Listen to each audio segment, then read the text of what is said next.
Bodo latest update बयखौबो बरायबाय दिनैनि रादाबखौ फरायदों आं प्रमोद खाख्लारि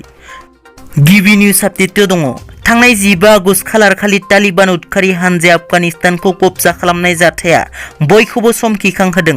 बे जाथायनि उनाव बुहुमनि गुबुन गुबुन हादरफोरा आफगानिस्तानाव थाहैनाय गावनि हादरनि सुबुंफोरखौ रैखाथि लानानै फैनायखौ नुनो मोनदों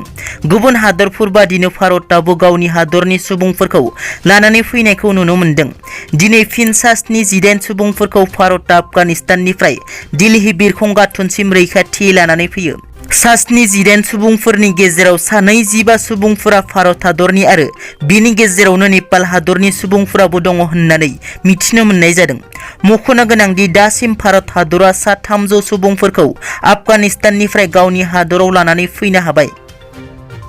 नैथियाव दङ सनितपुर जिल्ला धेकियाजुलिनि थागिबि सासे सिख्लानि लंथं फट'खौ ससियेल मिडियायाव हगारगोन होनना हुमखि होनायनि दायाव आसाम पुलिसआ सासे सेंग्राखौ खायो सिख्लाया धेकियाजुलि पुलिस थानायाव थांनाय 16 आगस्ट खालार खालि गसर थिसननायनि उनाव बे जाथाया सोराङाव फैयो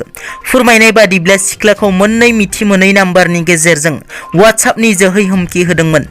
सिख्लाया एफआइआर होनायनि उनाव पुलिसआ सेंग्राखौ खायो खाजानाय सेंग्राखौ तेजपुर पुलिस थानानि सिङाव थानाय गटलुं गामिनि थागिबि वाहिदुस आलम जामान होनना सिनायथिनो हादों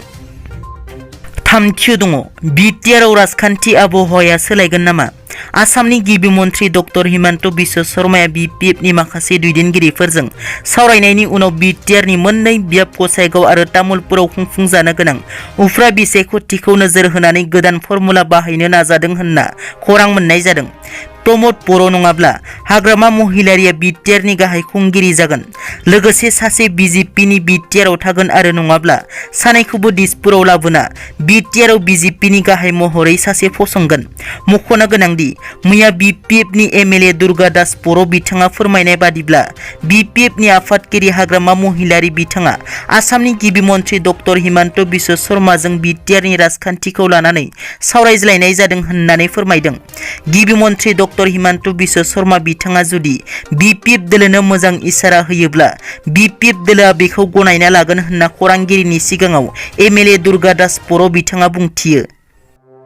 ब्रैथियाव दङ एनएलएफपिनि दैदेनगिरि बि गनायथिनि दैदेननायाव दिनै आरोबाव सा 67 एनएलएफपिनि केडारफ्रा हाग्रानिफ्राय ओंखारबोयो एनएलएफपिनि सा 67 सोद्रोमाफोरा दिनै उदालगुरि जिल्लानि सिङाव थानाय अरुणाचल प्रदेश हाजोनि सिमनानि कियाजुलि ओनसोलनिफ्राय ओंखारबोयो मख'नो गोनांदि एनएलएफपिनि गाहाय एम बाथा आरो बक' बिथांमोना उदालगुरि जिल्लानि सिङाव थानाय अरुणाचल प्रदेश सिमना हाजो सेर माजपाट कियाजुलिनिफ्राय बरायनानै थोंजोङै उदालगुरि सनायगावआव थानाय डिजिनेटेड केम्पआव लानानै फैयो दिनैनि रादाबा एसेनोसै नोंथांमोना जुदि आंनि चेनेलखौ दासिमबो साबस्क्राइब खालामाखै अन्नानै साबस्क्राइब खालाम गोजोन्थों।